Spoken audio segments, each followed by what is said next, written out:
ဒီတစ်ပတ်မှာတော့ကော်တူးလေသူရဲကောင်းစုရဘိုးဒါဘောခေါ်ဒုဗိုလ်မှူးကြီးစောကိုအကြောင်းကိုတင်ပြပေးသွားမှာဖြစ်ပါတယ်။ကော်တူးလေသူရဲကောင်းစုဟာကရင်လိုကော်တူးလေတပ်သားတို့စုလို့ခေါ်ပြီးမြန်မာစစ်တပ်ရဲ့ဝဲတစိတ်အနေနဲ့ပြောရရင်သူရပွဲပုံစံမျိုးဖြစ်ပါတယ်။ဒါကြောင့်မို့အလွယ်ခေါ်တဲ့အနေနဲ့ဒီဗီဒီယိုထဲမှာတော့သူရဘိုးဒါဘောလိုပဲသုံးမှာဖြစ်ပါတယ်။သူရဘိုဒါဘောဟာယခင်က KNU ရဲ့လက်နက်ကင်တပ်တစ်ခုဖြစ်တဲ့ KNDO ကအရာရှိငယ်ဖြစ်ပါတယ်။ KNU မှာက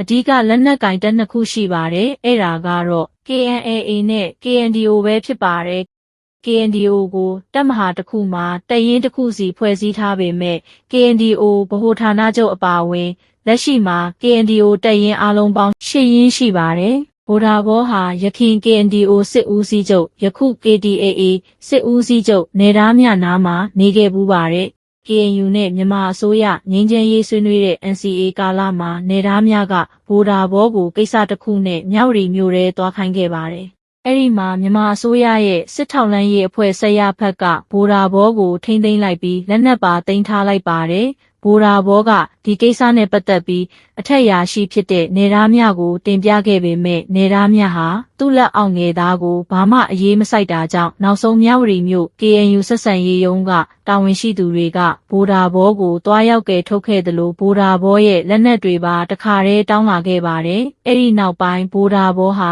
မြဝတီမြို့ KNU ဆက်ဆံရေးရုံးမှာပဲအနေများခဲ့ပါတယ်။အဲ့ဒီတုန်းကမြဝတီမြို့ KNU ဆက်ဆံရေးရုံးမှာလက်ရှိကော်ပိုရာစစ်ကြောင်းမှုဘိုးစောကော်လည်းရှိနေပါတယ်။အာဏာသိမ်းပြီးနောက်ပိုင်းပြည်တွင်းကလူငယ်တွေ KNU နယ်မြေမှာလာရောက်ခိုလုံပြီးစစ်တင်တန်းတပ်ဖွဲ့တွေဖွဲ့စည်းနေတာကြောင့်ဒီလူငယ်တွေကိုကုကဲဖို့အတွက်ခေါင်းဆောင်ကြီးတွေကဘိုဒါဘောတို့ဘိုးစောကော်တို့ကိုတာဝန်ပေးလိုက်တာဖြစ်ပါတယ်။2021အာဏာသိမ်းမှုအပြီး KNU နယ်မြေမှာပထမဦးဆုံးဖြစ်ပွားတဲ့4ကကောတိုက်ပွဲအပြီးမှာဘိုဒါဘောတို့ကော်ပိုရာစစ်ကြောင်းဟာတဖြည်းဖြည်းနဲ့နာမည်ကြီးလာပြီးအောင်မြင်မှုများစွာရရှိလာခဲ့ပါတယ်။ထိုနည်းတူအစတုန်းက KDAA လက်အောက်မှာရှိတဲ့စစ်ကြောင်းတချို့လည်းကော်ပိုရာစစ်ကြောင်းနဲ့လာရောက်ပူးပေါင်းခဲ့ပြီးကော်ပိုရာစစ်ကြောင်းဟာဗျူဟာတစ်ခုလိုမျိုးအင်အားတောင့်တင်းလာခဲ့ပါတယ်။လက်ရှိကော်ပိုရာစစ်ကြောင်းဗျူဟာမှာစစ်ကြောင်း3ကြောင်းရှိပါတယ်။ဘီနိုစစ်ကြောင်းကြားတစ်နဲ့စစ်ကြောင်းနဲ့ကော်ပိုရာစစ်ကြောင်းတင်တို့ပဲဖြစ်ပါတယ်။ KNU တပ်မဟာ6ကတော့ကော်ပိုရာစစ်ကြောင်းဗျူဟာတစ်ခုလုံးကိုတပ်မဟာလုံခြုံရေးစစ်ကြောင်းအနေနဲ့သတ်မှတ်ပေးပြီး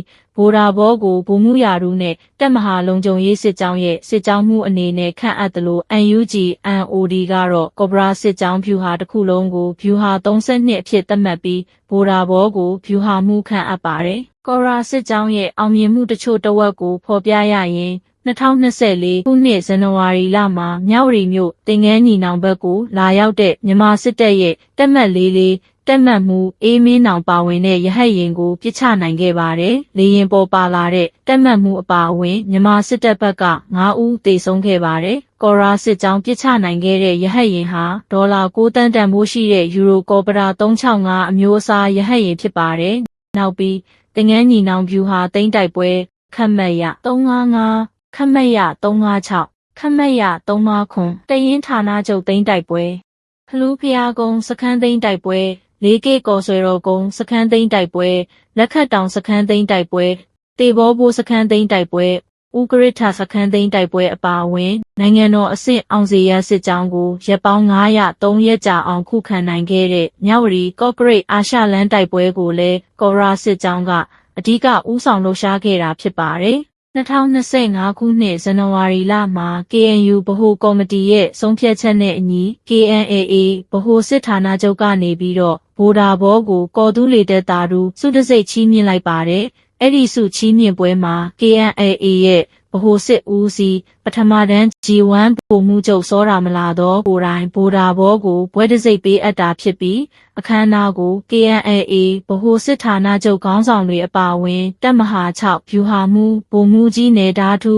KNAA တပ်ရင်း20ခွန်တပ်ရင်းမှုဒုဗိုလ်မှူးကြီးစောမှုကေတို့လည်းတက်ရောက်ခဲ့ပါတယ်။အဲ့ဒီအချိန်တုန်းကဘိုဒါဘောဟာတပ်ရင်း20ခွန်မှာတာဝန်ထမ်းဆောင်နေတာဖြစ်ပါတယ်။နောက်ပိုင်းမှာတော့ဘိုဒါဘောကိုတပ်မဟာ6တပ်ရင်း28ရဲ့တပ်ရင်းမှုတာဝန်ပေးအပ်လိုက်ပြီးဒုဗိုလ်မှူးကြီးရာထူးတိုးပေးခဲ့ပါတယ်။ထိုနည်းတူပြီးခဲ့တဲ့မတ်လတုန်းက KNU ဒူးပလာယာခရိုင်မှာအသစ်ဖွဲ့စည်းလိုက်တဲ့ရာမတီခေါ်မြဝတီမြို့နယ်မှာ KNU ရဲ့ဖွဲ့စည်းပုံအရ တပ်ရင်းမှုဖြစ်တဲ့ဗိုလ်ဒါဘောဟာမြို့နယ်ဒုဥက္ကဋ္ဌတာဝန်ယူရပါတယ်။လက်ရှိအချိန်မှာတော့ရာမတီးမြို့နယ်ရဲ့ဒုမြို့နယ်မှုအပါအဝင်တပ်ရင်း28တပ်ရင်းမှုတာဝန်ယူထားတဲ့ဒုဗိုလ်မှူးကြီးဒါဘောကတော့မြဝတီမြို့အနီးတစ်ဝိုက်မှာရှိတဲ့စစ်ရေးလှုပ်ရှားမှုတွေကိုအဓိကတာဝန်ယူကင်တွယ်လျက်ရှိပါတယ်။